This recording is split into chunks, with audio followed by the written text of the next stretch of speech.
Before we get on to the guest of the week, we got some good sound here, right? From Tony Ferguson. Can you set this up? Yeah, let's get to that sound. So, okay, Tony Ferguson is fighting Khabib Nurmagomedov for the interim lightweight title, which, by the way, do you feel like this is as much hype as it's gotten and as hot as it is and as hot as Khabib was in November when he fought in New York? Do you feel like it's kind of flying under the radar a little bit? It should be a main event and it should be hotter. I think some of the comments I've heard from Tony in the build-up is true. Like, it's...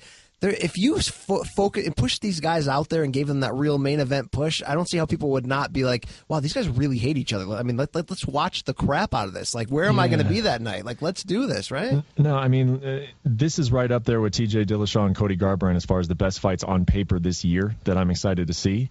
And unfortunately, I think the way in which you promote this is you talk about Conor McGregor. You know, you say that Conor McGregor is the lightweight champion. These guys are fighting for the interim championship. The winner will get Conor McGregor, but I think the UFC can't even sell that, you know, because no one really truly believes it. I mean, maybe the winner of this fight's Conor, but maybe not. You know, Conor completely calls his own shots, and with Conor tied in the headlines to Floyd Mayweather, you can't give this fight that rub that it needs, and that would be so good for it, and that, you know, here is the guy, we're going to find the Conor McGregor's next opponent, because that's how you sell this fight to the casual fan base, and it hasn't happened. Maybe that tells you they know what they plan on doing with Conor. Maybe it's not 155. Maybe this is a little spoiler alert, Brett. Oh, right? Boy, am I smelling a conspiracy theory? You're always smelling a conspiracy theory, all right? All right, so back to the audio here. So I did talk to Tony Ferguson on Tuesday of this week, and you know, he was making the rounds. You might have seen him on Fox Sports. Got on the phone with him for a few minutes. We talked about his training methods are unorthodox, you might say. And actually, to set this audio up, the first thing you're gonna hear us talk about is that there is a video on Instagram, and I would encourage anybody who hasn't seen it to go take a look at it. And it's just Tony, you know, no gloves on, shirtless, sweaty. You can tell it's at the end of a workout, and he's just standing there, flexed, letting his Muay Thai coach just continually kick him in the ribs, both sides, left side first, then right side, just over and over again. He's kicking his ribs, and so I was asking Tony, like, what in the world is up with that? So listen to this audio. When did you first hook up with Conor? Because I saw him, you know, kicking you in the ribs on your Instagram, but I hadn't really seen him before then. Like, how long have you guys been working with one another? I've been doing that kind of training for a very long time. I take the hard body approach from the Shaolin, and it's something I really, really focus in on and hone in on, because I can take a kick and I can take a punch, and everybody's like, man, how does this guy do it? And I'm like, you know what, this is how I do it, guys. This is a little bit how I do it. I was like, you know what, take a couple shots to the chops, man, and see how you feel afterwards. Your adrenaline's pumping, you got the goosebumps going through your mind, your skin is just on fire, and you just want more of it. Because I'm sick like that, man. I'm out there, and I'm an athlete, and it's something that not everybody can do. So I take great pride in that, and being able to get kicked in the ribs by my coach. It's cool. I'll do it all day. But it's something I've been doing for a very long time, and I didn't learn it. It wasn't that somebody taught me how to do it. It's something that I had in my mind. I needed it to get done because this is tough. This is mental toughness. Like I said, I've been doing it for a long time. A lot of people in football like to dish the hits, but they don't like getting hit. I was a cornerback. I never ran away from anything, so I always liked getting hit because, it brought the best out of me. It always brought the best out of me because I never had to worry about anything else besides making the play.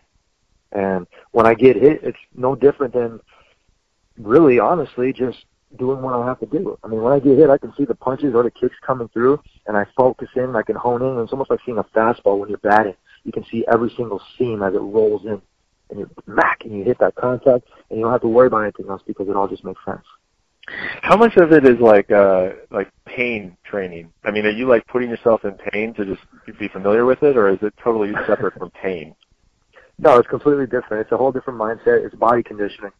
So, I mean, as intense as it looks, it's body conditioning. If you don't condition your body, your mind's going to be weak. And once you take a hit and you buckle, that's not a champion. My championship mentality comes from Grand Valley State, and not even just that, but before then, it's dealing with the hard times, like in Michigan when it was cold, freezing, and being able to go outside and run, and nobody's there holding my hands. And I lived in a park between two counties, and nobody wanted to pay for a stoplight. So I was always running in the dark, and I loved it, man.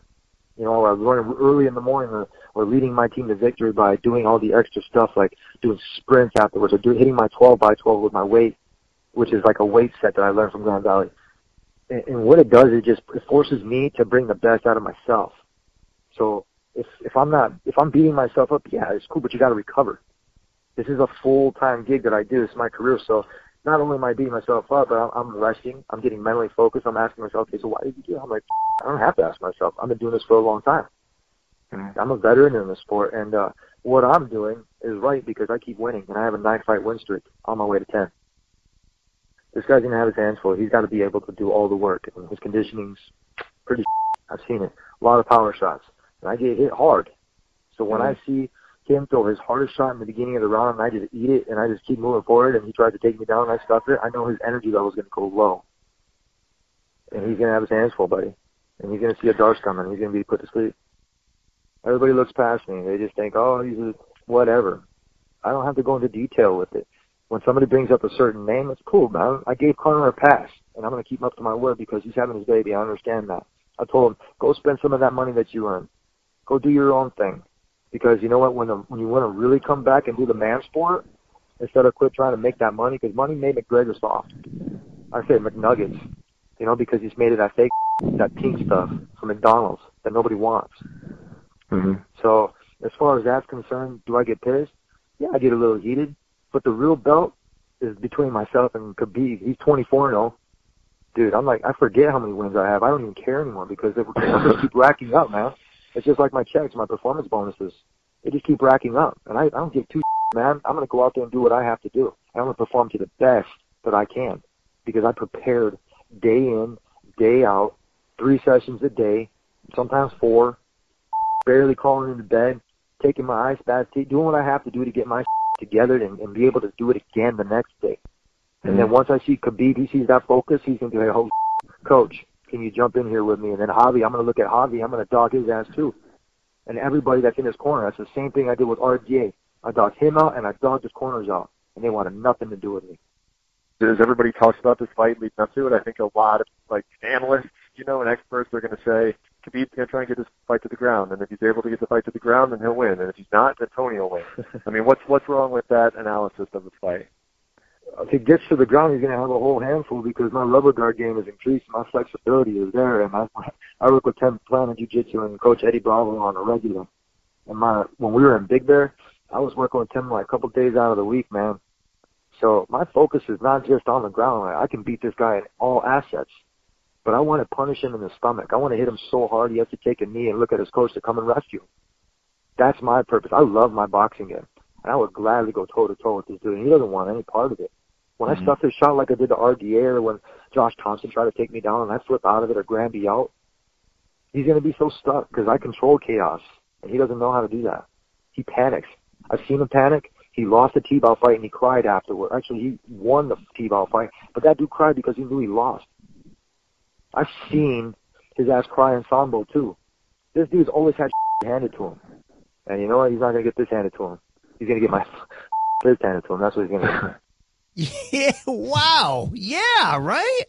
Okay, Brett, to your point, that kind of sound right there should be front and center because forget about selling a fight. Forget about selling a personality. Remember when you were taught when you were young, first night in jail, you got to go after the toughest guy, right? You got to punch him in the face. If I'm in jail and I'm looking across from that guy, I'm giving up, Brett. I mean, this is great stuff. When you saw the sick look in his eyes against Dos Anjos, when he's accepting those kicks to the leg, those inside kicks, and almost just smiling at them, you knew maybe he's wired a little bit differently, but this sums it all up, bro. Tony's always been wired differently, and I think we've seen that evolve, and we've just seen it so many times now because he's been in the UFC for so long, he's been in high-profile fights that we are starting to get to know this guy, and I think it's very, very real that he's at his best once he starts to get hit. The guy, he does have this weird reaction to getting hit, and it's different than anybody else, and it can break people. I mean, it can really frustrate people and wear on them mentally. I mean, we saw that in the RDA fight. RDA has a heck of a left hand, especially at 155 pounds. You know this, Brian.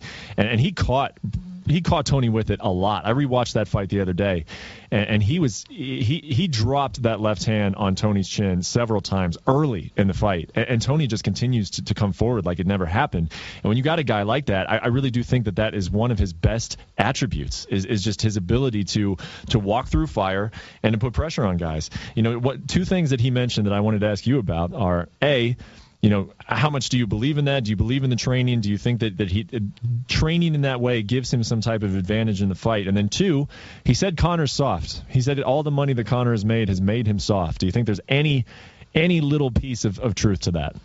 Well, it's that old Marvin Hagler saying that, how difficult it is to get up and run when you're sleeping in silk sheets. And we know that Conor's, wearing silk underwear for all I'm concerned at this point. But no, I don't think Conor's soft. I mean, I think that just go back to that 5-round fight with Diaz where you learned that.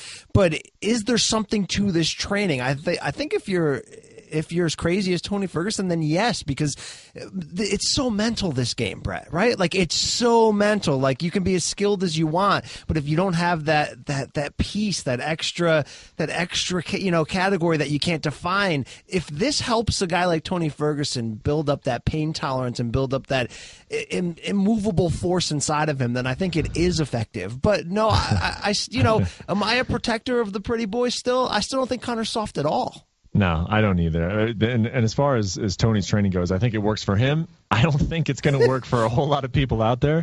But, I think he's going to live and die by this. I've seen another thing about Tony is that he does put himself in terrible defensive positions sometimes because he's just so willing to put himself in the line of fire. And I think with Khabib, that's he'll have his openings on the feet, but more so, Tony is just a guy who will fall out of balance a little bit because he's so aggressive, and that will open up to the takedowns. 5-round fight though, man, and that's what's so great about this. And we've tried to see this fight a couple times. It hasn't happened because of injuries.